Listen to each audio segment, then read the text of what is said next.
पौष मास में नित्य नियम से सुनी जाने वाली कथा। जय श्री कृष्णा, राधे राधे। आप सभी का स्वागत है मेरी इस वीडियो में। हिंदू धर्म में पौष महीने का बेहद महत्व होता है। वैदिक पंचांग के अनुसार इस साल पौष महीने की शुरुआत 16 दिसंबर से हो रही है, अर्थात आज से। यह सनातन विक्रम संवत के अनुसार साल का 10वां महीना होता है। भारतीय महीनों के नाम नक्षत्रों पर रखे गए हैं। जिस महीने की पूर्णिमा को चंद्रमा जिस नक्षत्र में होता है, उस महीने का नाम ही नक्षत्र पर रखा जाता है। पौष महीने की पूर्णिमा को चंद्रमा पुष्य नक्षत्र में रखा होता है, इसलिए इसे पौष महीना कहा जाता है। पौष महीने में सूर्यदेव की पूजा का खास महत्व है। उनकी उपासना से ऐश्वर्य, धर्म, यश, ज्ञान और वैराग्य मिलता है। अब आइए श्रवण करते हैं पौष मास में सुनी जाने वाली कहानी, जिसे सुनने मात्र से घर में सुख समृद्धि का वास होता है। तो चलिए आज की कथा की शुरुआत गणेश भगवान की कथा से करते हैं। पौराणिक कथा के अनुसार एक बार गणेश जी महाराज एक सेठ जी के खेत में होकर जा रहे थे, तो उन्होंने 12 दाने अनाज के तोड़ लिए। अब अनाज के दाने बिना पूछे तोड़ लिए तो गणेश जी के मन में बड़ा भारी पछतावा होने लगा। वे सोचने लगे, अरे मैंने तो सेठ जी के यहाँ से बिना पूछे ही दाना तोड़ लिए, इसका मतलब तो चोरी हुई, यानी कि मैंने सेठ जी के यहाँ चोरी कर ली। इस प्रकार वे मन में पछतावा करने लगे। अब चोरी की है तो इसका प्रायश्चित भी जरूरी है। गणेश जी ने जिन सेठ जी के यहाँ से चोरी की थी, उन्हीं के यहाँ 12 साल की नौकरी करने का निश्चय कर लिया। बस फिर क्या था, गणेश जी भेष बदल कर पहुँच गए सेठ जी के यहाँ और सेठ जी से काम मांग लिया। उधर सेठ जी को भी किसी नौकर की ज़रूरत थी। इस तरह गणेश जी नौकर बनकर सेठ जी के यहाँ काम करने लगे। एक दिन की बात है, सेठानी राख से हाथ धोने लगी तो गणेश जी ने सेठानी का हाथ पकड़कर मिट्टी से हाथ धुला दिए। सेठानी सेठ जी से बोली, अरे यह कैसा नौकर रखा है, नौकर होकर इसने मेरा हाथ पकड़ लिया। जब सेठ जी को पता चला तो उन्हें भी गुस्सा आया। सेठ जी ने तुरंत अपने नौकर को बुलाकर पूछा, क्यों तुमने सेठानी का हाथ क्यों पकड़ा? तो गणेश जी कहने लगे, मैंने तो सेठानी जी को एक सीख की बात बताई है। राख से हाथ धोने से घर की लक्ष्मी नाराज होकर घर से चली जाती है और मिट्टी से हाथ धोने से घर में लक्ष्मी जी का वास हो जाता है। सेठ जी ने सोचा, अरे मेरा नौकर है। दरअसल सेठ जी के यहाँ नौकर बनकर रह रहे भगवान गणेश ने उन्हें अपना नाम भी गणेश ही बताया था। तो जब कुंभ का मेला आया तो सेठ जी कहने लगे, गणेश सेठानी को कुंभ के मेले में स्नान करा के लाओ। अब नौकर बने गणेश जी सेठानी के साथ चल दिए गंगा स्नान कराने। सेठानी नदी के किनारे पर बैठकर नहा रही थी तो गणेश जी ने उनका हाथ पकड़कर नदी में डुबकी लगवा दी। घर आकर सेठानी ने फिर से सेठ जी से कहा, इस गणेश ने तो मेरी इज्जत ही नहीं रखी और इतने सारे आदमियों के बीच में मुझे घसीटकर आगे पानी में ले गया। तब सेठ जी ने गणेश जी से पूछा, तुमने ऐसा क्यों किया? तो गणेश जी कहने लगे, सेठानी किनारे पर बैठकर गंदे पानी से नहा रही थी, मैं तो आगे अच्छे पानी में डुबकी लगवा कर लाया हूँ। इससे सेठानी अगले जन्म में रानी और राजपाट का सुख पाएगी। सेठ जी सोचने लगे, गणेश है तो सच्चा। एक दिन की बात है, सेठ जी के घर में पूजा पाठ हो रही थी, हवन भी हो रहा था। सेठ जी फिर से गणेश जी से कहने लगे कि जाओ और सेठानी को बुला करके लाओ। उधर गणेश जी जब सेठानी को बुलाने गए तो सेठानी काली चुनरी ओढ़कर चलने लगी, तो गणेश जी ने काली चुनरी फाड़ डाली और कहने लगे, लाल चुनरी ओढ़कर चलो। तब सेठानी नाराज होकर सो गई। सेठ जी ने देखा सेठानी अभी तक आई नहीं तो खुद आ गए देखने के लिए। आकर देखा तो सेठानी तो नाराज होकर लेटी हुई थी। सेठानी से पूछने लगे, क्या बात है, घर में हवन की तैयारियां हो चुकी है और तुम यहाँ सो रही हो? तो सेठानी कहने लगी, समझाओ अपने गणेश को, देखो आज इसने मेरी चुनरी ही फाड़ डाली। यह बात जानकर सेठ को बहुत गुस्सा आया। बुलाया गणेश को, बहुत डांटा। तब गणेश जी कहने लगे, सेठ जी पूजा पाठ में काला वस्त्र नहीं पहनते और सेठानी क्योंकि काली चुनरी ओढ़ कर जा रही थी तो मैंने इनसे लाल वस्त्र पहनने के लिए कहा और जब यह नहीं मानी तो मैंने इनकी काली चुनरी फाड़ डाली, क्योंकि काला वस्त्र पहनने से कोई भी शुभ कार्य सफल नहीं होता है। यह बात सुनकर सेठ जी सोचने लगे, गणेश है तो सच्चा और समझदार। फिर एक दिन की बात है, सेठ जी पूजा करने लगे। पूजा करने के लिए उन्होंने पंडित जी को भी निमंत्रण दिया था। अब पंडित जी आए, पूजा की तैयारी हो गई। तभी पंडित जी कहने लगे, अरे सेठ जी, मैं तो गणेश जी की मूर्ति लाना ही भूल गया, अब क्या करें। उधर नौकर बने गणेश भगवान वहीं खड़े हुए थे और सारी बातें देख और सुन रहे थे। यह बात सुनते ही गणेश जी तुरंत कहने लगे, तो मुझे ही मूर्ति बनाकर विराजमान कर लो, आपके सारे काम सफल हो जाएंगे। यह बात जब सेठ जी ने सुनी तो उन्हें बहुत गुस्सा आया और वो गुस्से से कहने लगे कि तुम तो अब एक सेठानी से ही मजाक करते थे, अब मुझसे भी मजाक करने लगे। तब गणेश जी ने कहा, सेठ जी मैं मजाक नहीं कर रहा हूँ, तुम मेरी बात को मजाक बिल्कुल मत समझो, मैं बिल्कुल सच कह रहा हूँ। इतना कहते ही नौकर बने गणेश ने भगवान गणेश का साक्षात रूप धारण कर लिया और सेठ सेठानी ने जब यह देखा तो पंडित जी, सेठ और सेठानी गणेश जी के चरणों में गिर गए। उनकी पूजा समाप्त होते ही गणेश जी तो अंतर्ध्यान हो गए। अब सेठ सेठानी को बहुत दुख हुआ। उन्होंने कहा, हमारे पास तो साक्षात गणेश जी रहते थे और हमने उनसे इतना सारा काम करवाया, उन्हें अपने घर में नौकर बना कर रखा। इस बात का उन दोनों को पति पत्नी को बहुत भारी दुख हुआ।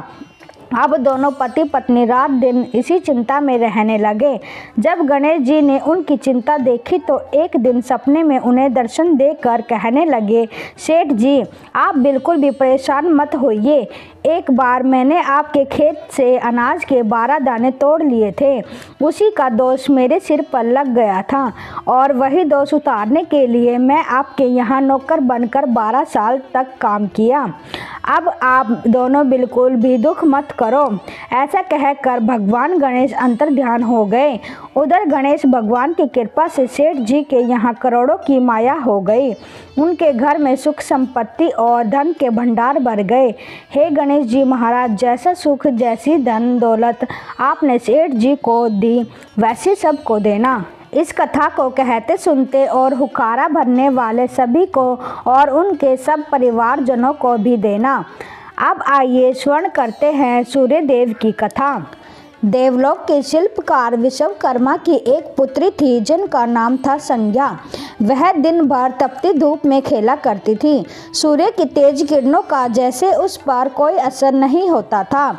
संज्ञा जब बड़ी हुई तो एक दिन विश्वकर्मा और उनकी पत्नी ने संज्ञा को बड़े मुग्ध भाव से सूर्य को निहारते देखा। यह देख विश्वकर्मा बोले, देवी ऐसा लगता है हमारी बेटी सूर्य पर मोहित हो गई है। देख रही हो कितने मुग्ध भाव से सूर्य की ओर देखे जा रही है। मुझे भी ऐसा ही लगता है स्वामी। विश्वकर्मा की पत्नी ने कहा, सूर्य के सौंदर्य के प्रति संज्ञा का आकर्षण उसकी आयु के साथ बढ़ता ही गया। एक दिन विश्वकर्मा उसे अपने साथ हाथी पर बैठाकर शहर को निकले। अपनी पुत्री को सूर्य की ओर निहारते देख उन्होंने पूछ लिया, बेटी अब तुम छोटी नहीं रही, सोचता हूँ जल्द ही तुम्हारा विवाह कर दूँ। बताओ किस देव को तुम चाहती हो। पिताजी, आकाश में सूर्य से बढ़कर कोई तेजस्वी नहीं है, संज्ञा ने उत्तर दिया। पिता ने कहा, ठीक है, हम सूर्य के साथ ही तुम्हारा विवाह कर देते हैं। विश्वकर्मा बोले और अपनी पुत्री को लेकर सूर्य के पास पहुँचे। उन्होंने अपनी पुत्री की इच्छा सूर्य देव को बताई तो उन्होंने उनका प्रस्ताव स्वीकार कर लिया। बोले, आपकी पुत्री मेरे साथ विवाह करना चाहती है, यह मेरे लिए सौभाग्य की बात है, पर इससे यह तो पूछ लो कि क्या यह मेरा ताप सहन भी कर पाएगी। विश्वकर्मा संज्ञा को एक ओर ले गए और उससे पूछा, सूर्य का उत्तर तुमने सुन ही लिया है बेटी, आप बताओ सहन कर लोगी ऋतु का उतना ताप? हाँ पिताजी, संज्ञा ने बड़े विश्वास के साथ कहा। कुछ ही दिन बाद संज्ञा का विवाह सूर्यदेव के साथ हो गया। संज्ञा सूर्यदेव के साथ उनके लोक चली गई। पति के साथ संज्ञा के दिन सुखपूर्वक बीतने लगे। फिर उनके यहाँ एक पुत्र पैदा हुआ जिसका नाम रखा गया मनु। अनेक ऋषि मुनि बालक को आशीर्वाद देने आए। यह बालक ज्ञानियों में भी ज्ञानी होगा। ऋषियों ने भविष्यवाणी की, आशीर्वाद सच निकला। जब वह कुछ बड़ा हुआ तो ऋषि मुनियों से शिक्षा ग्रहण करने लगा। सूर्यदेव और संज्ञा को अपने बेटे पर गर्व था। वे बहुत ही प्रेम से अपने बेटे का लालन पालन करते थे। अचानक एक बार ग्रीष्म ऋतु में सूर्य की किरणें बहुत ही प्रखर हो गई। उनका तेज अपनी चरम सीमा पर जा पहुंचा। संज्ञा की चमड़ी झुलसने लगी। सूर्यदेव ने उसे अपने पास बुलाया तो वह अपनी आंखों पर हाथ रखकर उनके पास पहुंची। सूर्यदेव बोले, संज्ञा मेरी ओर देखो, तुमने अपनी आंखें क्यों ढक ली है? नेत्र खोलो और मेरी ओर देखो, मैं तुम्हारा पति हूँ स्वामी। आपके ताप से मेरी आंखें खुल नहीं पा रही। संज्ञा ने कहा, इसका अर्थ तो हुआ कि तुम मुझे अपने से दूर कर रही हो। विवाह के पूर्व मैंने तुमसे पूछा भी था कि क्या तुम मेरा ताप सहन कर पाओगी। तुम्हारी सहमति पाकर ही मैंने तुमसे विवाह करना स्वीकार किया था, लेकिन अब अपने वचन से मुकर रही हो। सूर्यदेव ने क्रोधित होते हुए कहा, स्वामी इसमें मेरा कोई दोष नहीं। संज्ञा बोली, आपका ताप ही इतना प्रखर है कि सूर्यदेव और भी कुपित हो उठे। बोले, सुनो संज्ञा, प्राणवान वस्तुओं को जीवित रखने वाला मैं ही हूँ, परंतु तुमने मेरी ओर से आंखें बंद कर ली। अतः तुम्हारे गर्भ से जो बालक उत्पन्न होगा वह यम होगा। यम अर्थात मृत्यु का देवता। संज्ञा वहां से भाग जाना चाहती थी, लेकिन बच्चों का मोह उसे विवश किए हुए था। संज्ञा की एक सहचरी थी, उसका नाम था छाया, जो हूबहू संज्ञा की ही प्रतिलिपि थी। उसने इस विषय में छाया से मदद लेने का निश्चय किया। उसने छाया को बुलाया और अपनी समस्या बताई। सुनकर छाया बोली, मुझे क्या करना होगा? तुम संज्ञा बनकर मेरे पति के पास जाओ और उनकी पत्नी और मेरे बच्चों की माँ बनकर वहीं रहो। संज्ञा ने कहा, उन्होंने मुझसे कुछ पूछताछ की तो कहना मैं संज्ञा हूँ, भेद मत खोलना, यह सब मैं ही करूँगी, लेकिन मेरी एक शर्त है। सूर्यदेव कभी मुझ पर बिगड़े या श्राप देने लगे तो मैं सारा भेद खोल दूँगी। छाया ने कहा, ठीक है छाया, अब जाओ और मेरे बच्चों को संभालो। तुमने मुझे बहुत ही कठिन काम सौंपा है संज्ञा, फिर भी मैं प्रयत्न करूंगी। छाया बोली और वहां से चली गई। उसके जाने के बाद संज्ञा सोचने लगी, मैं मायके जाती हूँ, माँ और पिताजी मुझे देखकर प्रसन्न होंगे, मैं कुछ समय वहां रहूंगी। परंतु पिताजी कहेंगे स्त्री की शोभा पति के घर में रहने में ही है। ऐसे ही विचारों में उलझी वह मायके को चल पड़ी। रास्ते में उसके मस्तिष्क में उलझने टकराने लगी। वह सोचने लगी, पिताजी जब मुझे लौट जाने को कहेंगे तब मैं जंगल में चली जाऊंगी। संज्ञा अपने मायके पहुंची। पिता ने उसका बड़ा सत्कार किया। बोले, आओ बेटी, सब कुशल मंगल तो है? नहीं पिताजी, आपने ठीक ही कहा था, ग्रीष्म ऋतु में मैं सूर्यदेव का ताप सहन न कर सकी। संज्ञा कुछ दिन वहाँ सुख से रही। एक दिन पिता ने उससे कहा, संज्ञा तुम्हारे आने से मुझे बड़ा हर्ष हुआ है, परंतु विवाह हो जाने के बाद स्त्री को मायके में अधिक समय तक नहीं रहना चाहिए। अब तुम अपने पति के घर जाओ, फिर कभी हमसे मिलने आना। तुम मुझे बहुत प्यारी हो, किंतु पति का घर ही स्त्री का घर होता है, यही मैंने सोचा था। संज्ञा मन ही मन बोली और एक रात चुपचाप पिता का घर छोड़कर जंगल में चली गई। वह सोचने लगी, मैं सूर्य के सामने नहीं जा सकती, अतः घोड़ी बन जाती हूँ। उस रूप में मुझे कोई पहचान नहीं पाएगा। घोड़ी का रूप धारण कर संज्ञा तपस्या करने लगी। सूर्य के ताप की शक्ति को कम करने के लिए उधर छाया ने सूर्य की यहाँ जाकर संज्ञा का स्थान ले लिया था। सूर्यदेव ने उसे संज्ञा ही समझा। वे बोले, तुम लौट आई यहाँ मेरे पास, क्षमा कर दो स्वामी, मैंने अपनी दुर्बलता को जीत लिया है। छाया खेद भरे स्वर में बोली, संज्ञा मैं तो कब का तुम्हें क्षमा कर चुका। अब घर की जिम्मेदारी संभालो, बच्चों का लालन पालन करो। सूर्यदेव ने कहा। छाया ने कक्ष में लेटे दोनों बच्चों का निगाह डाली और घर की जिम्मेदारी संभाल ली। छाया इस घर में सुखी थी।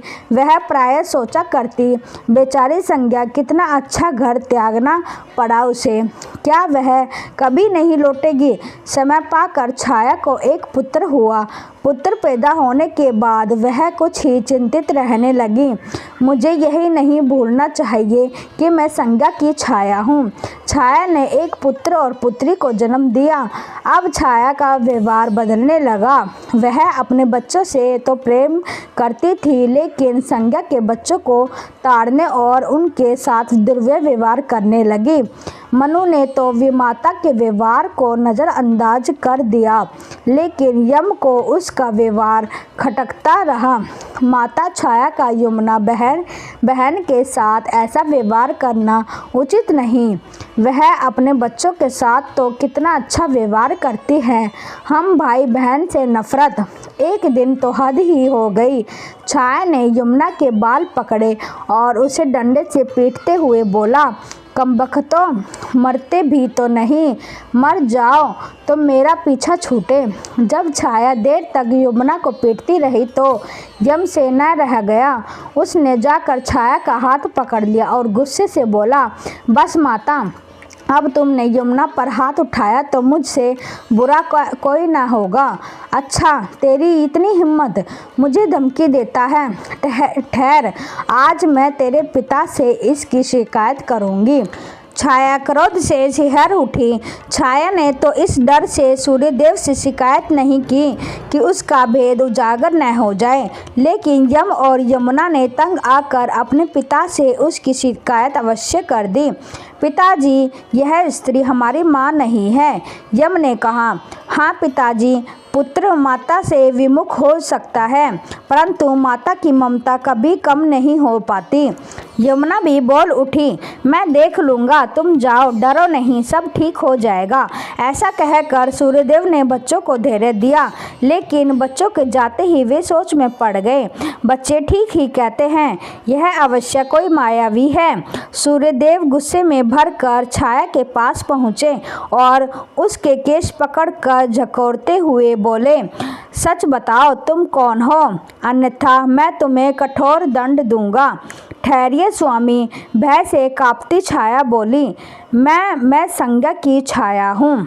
वह आपकी देखभाल कर भार किसी को सौंपे बिना नहीं जाना चाहती थी, इसलिए उसने मुझे आपके पास भेज दिया। वह कहाँ गई है? सूर्यदेव ने पूछा। अपने पिता के यहाँ। सूर्यदेव सीधे विश्वकर्मा के पास पहुँचे और उनसे पूछा, संज्ञा कहाँ है? वह तुम्हारे तेज से बचने के लिए यहाँ आई थी। पिता ने कहा। अब वह कहाँ है? मैंने ध्यान करके पता किया है कि उसने घोड़ी का रूप ले लिया है। वह जंगल में घूमती रहती है और तुम्हारे तेज को घटाने के लिए तपस्या कर रही है। तो आप मेरा तेज घटा दीजिए, फिर उसे खोजने के लिए चलते हैं। सूर्यदेव बोले। विश्वकर्मा ने सूर्यदेव के तेज का 8वां भाग छाट दिया, जिससे उनका तेज घट गया। फिर वे संज्ञा को खोजने निकले। उन्होंने राहगीरों से पूछताछ की, तुमने इधर कोई घोड़ी देखी है? हाँ, एक विलक्षण घोड़ी को हमने नदी के पास विचरण करते देखा है, राहगीरों ने बताया। उसमें विलक्षण क्या बात है? वह घोड़ी मानवी भाषा में बोलती है। देव, तब तो वह अवश्य ही संज्ञा होगी। सूर्यदेव ने कहा। सूर्य घोड़ी के निकट पहुँचे और कहा, संज्ञा, मैं सूर्य हूँ, तुम्हारा पति। अब यह घोड़ी का रूप त्याग दो। जब तक मेरी मनोकामना पूरी न होगी मैं यह रूप नहीं त्यागूंगी। घोड़ी बनी संज्ञा ने उत्तर दिया, तुम्हारी मनोकामना तो पूरी भी हो गई। सूर्य ने कहा, सूर्यदेव ठीक कहते हैं बेटी। विश्वकर्मा बोले, मैंने इनके तेज का 8वां भाग काट दिया है। पिता से आश्वासन पाकर संज्ञा ने अपना घोड़ी वाला रूप त्याग दिया और अपने स्वाभाविक रूप में आ गई। वह हर्ष और विभोर से अपने पिता से लिपट गई और फूट फूट कर रोने लगी। फिर उसने झुककर सूर्यदेव के पांव छुए और पूछा, स्वामी हमारे बच्चे तो सकुशल है ना? हाँ, दोनों बच्चे ठीक हैं। मनु, यम और यमुना को अब फिर से माँ मिल जाएगी। सूर्यदेव ने मुस्कुराकर कहा, मैं अब कभी भी अपना घर त्याग कर नहीं जाऊंगी। संज्ञा बोली, आप छाया को क्षमा कर देना और अपने साथ ही रखना। दोनों का मिलन देखकर विश्वकर्मा ने भी अपना आशीर्वाद प्रदान किया। जाओ और सदा सुख शांति से रहो। सूर्यदेव और संज्ञा सूर्यलोक पहुँचे और छाया और बच्चों के साथ आनंद पूर्वक रहने लगे। बोले सूर्यदेव भगवान की जय। अब आइए नारायण पाठ का श्रवण करते हैं। शास्त्रों के अनुसार जो भी मनुष्य इस पाठ को पढ़ता या सुनता है उसकी रक्षा स्वयं भगवान विष्णु करते हैं। भगवान विष्णु को नारायण के नाम से भी जाना जाता है, जो संपूर्ण सृष्टि के पालन करता और रक्षक है। नारायण कवच का पाठ करने से व्यक्ति को भगवान विष्णु की कृपा प्राप्त होती है, जिससे उसे आध्यात्मिक शक्ति, मानसिक शांति और जीवन में समृद्धि का प्राप्ति होती है। इस कवच के माध्यम से व्यक्ति सभी प्रकार के संकटों, रोगों और शत्रुओं से बचाव करता है। नारायण कवच का उल्लेख विशेष रूप से श्री भगवद महापुराण के 6ठे स्कंद में दिया गया है, जहां इंद्र भगवान नारायण के इस कवच का उपयोग करते हैं और असुरों पर विजय प्राप्त करते हैं। यह कवच भगवान विष्णु के विभिन्न रूपों और उनके अवतारों की स्तुति करता है, जो व्यक्ति के चारों ओर एक सुरक्षा कवच की तरह कार्य करता है। श्रीमद् भगवद गीता के 8वें अध्याय में नारायण कवच के संबंध में न्यास व कवच पाठ बताया गया है। आइए सबसे पहले जानते हैं नारायण कवच पाठ के लाभ। भय का अवसर उपस्थित होने का नारायण कवच धारण करके अपने शरीर की रक्षा कर सकते हैं। नारायण कवच सही विधि से धारण करके व्यक्ति अगर किसी को छू ले तो उसका भी मंगल हो जाता है। नारायण कवच की ऐसी महिमा है। अब आइए श्रवण करते हैं श्री नारायण कवच। भगवान श्री हरि गरुड़ जी के पीठ पर अपने चरण कमल रखे हुए हैं। अणिमा आदि 8 सिद्धियां उनकी सेवा कर रही है। 8 हाथों में शंख, चक्र, ढाल, तलवार, गदा, बाण, धनुष और पाश धारण किए हुए हैं। वे ही ओंकार स्वरूप प्रभु सब प्रकार से सब ओर से मेरी रक्षा करें। मत्स्य मूर्ति भगवान जल के भीतर जल जंतुओं से और वरुण के पाश में से मेरी रक्षा करें। माया से ब्रह्मचारी रूप धारण करने वाले वामन भगवान स्थल पर और विश्व रूप में त्रिविक्रम भगवान आकाश में मेरी रक्षा करें। जिनके घोर अट्टहास करने पर सब दिशाएं गूंज उठी थी और गर्भवती दैत्य पत्नियों के गर्भ गिर गए थे। वे दैत्य युद्धपतियों के शत्रु भगवान नरसिंह किले, जंगल, रणभूमि आदि विकट स्थानों पर मेरी रक्षा करें। अपनी दाढ़ों पर पृथ्वी को उठा लेने वाले यज्ञ मूर्ति वराह भगवान मार्ग में परशुराम जी, पर्वतों के शिखरों और लक्ष्मण जी के सहित भरत के बड़े भाई भगवान रामचंद्र प्रवास के समय मेरी रक्षा करें। भगवान नारायण मारण, मोहन आदि भयंकर अभिचारों और सब प्रकार के प्रमादों से मेरी रक्षा करें।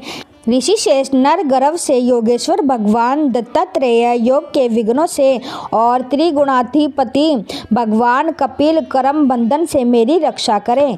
परमशी संत कुमार कामदेव से हयग्रीव भगवान मार्ग में चलते समय देव मूर्तियों को नमस्कार आदि न करने के अपराध से, देवऋषि नारद सेवापराधों से और भगवान कच्छप सब प्रकार के नरकों से मेरी रक्षा करें। भगवान धन्वंतरी को पत्थे से जितेंद्र भगवान ऋषभदेव सुख दुख आदि से, भयदायक दवंद्रों से, यज्ञ भगवान लोकापवाद से, बलराम जी मनुष्य करत कष्टों से और श्री शेष जी क्रोध वासना नामक सपों के गणों से मेरी रक्षा करें। भगवान श्री कृष्ण देवापायन व्यास जी अज्ञान से तथा बुद्धदेव पाखंडियों से और प्रमाद से मेरी रक्षा करें। धर्म रक्षा करने वाले महान अवतार धारण करने वाले भगवान कल्कि पाप बहुल कली काल के दोषों से मेरी रक्षा करें। प्रातःकाल भगवान केशव अपनी गोदा लेकर कुछ दिन चढ़ जाने पर भगवान गोविंद अपनी बांसुरी लेकर, दोपहर के पहले भगवान नारायण अपनी तीक्ष्ण शक्ति लेकर और दोपहर को भगवान विष्णु चक्रराज सुदर्शन लेकर मेरी रक्षा करें। तीसरे पहर में भगवान मधुसूदन अपना प्रचंड धनुष लेकर मेरी रक्षा करें। सायंकाल में ब्रह्मा आदि त्रिमूर्तिधारी माधव सूर्यास्त के बाद हर्षिकेश अर्धरात्रि के पूर्व तथा अर्धरात्रि के समय अकेले भगवान पद्मनाथ मेरी रक्षा करें। रात्रि के पिछले पहर में श्री वत्लाक्षण श्री हरि, उषा काल में खंडधारी भगवान जनार्दन, सूर्यदेव से पूर्व श्री दामोदर और संपूर्ण संध्याओं में काल मूर्ति भगवान विशेश्वर मेरी रक्षा करें। सुदर्शन आपका आकार चक्कर अर्थात रथ के पहिए की तरह है। आपके किनारे का भाग प्रलयकालीन अग्नि के समान अत्यंत तीव्र है। आप भगवान की प्रेरणा से सब और घूमते रहते हैं। जैसे आग वायु की सहायता से सूखे घास फूस को जला डालती है, वैसे ही आप हमारी शत्रु सेना को शीघ्र ही शीघ्र जला दीजिए। कौमुद की गदा आपसे छूटने वाली चिंगारी का स्पर्श वज्र के समान असह्य है। आप भगवान अजित की प्रिया हैं और मैं उनका सेवक हूँ, इसलिए आप कुष्मांड, विनायक, यश, राक्षस, भूत और प्रेत आदि ग्रहों को अभी कुचल डालिए तथा मेरे शत्रुओं को चूर चूर कर दीजिए। शंख श्रेष्ठ, आप भगवान श्री कृष्ण के फूंकने से भयंकर शब्द करके मेरे शत्रुओं का दिल दहला दीजिए। एवं यातुधान, परमद, प्रेत, मात्र का पिशाच तथा ब्रह्मा राक्षस आदि भयावने प्राणियों को यहाँ से तुरंत भगा दीजिए।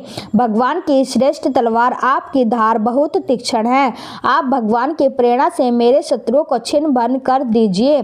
भगवान की प्यारी ढाल, आप में सैकड़ों चंद्रकार मंडल है। आप पाप दृष्टि पापात्मा शत्रुओं की आंखें बंद कर दीजिए और उन्हें सदा के लिए अंधा बना दीजिए। सूर्य आदि ग्रह, धूमकेतु अर्थात पुच्छल तारे आदि केतु, दुष्ट मनुष्य, अपराधी, रेंगने वाले जंतु, दाढ़ों वाले हिंसक पशु, भूत प्रेत आदि तथा पापी प्राणियों से हमें जो भय हो और जो हमारे मंडल के विरोधी हो, वे सभी भगवान के नाम रूप तथा आयुधों का कीर्तन करने से तत्काल नष्ट हो जाए। ओम नमो भगवते वासुदेवाय नमः। मिलते हैं कल नई वीडियो के साथ, तब तक के लिए जय श्री कृष्ण।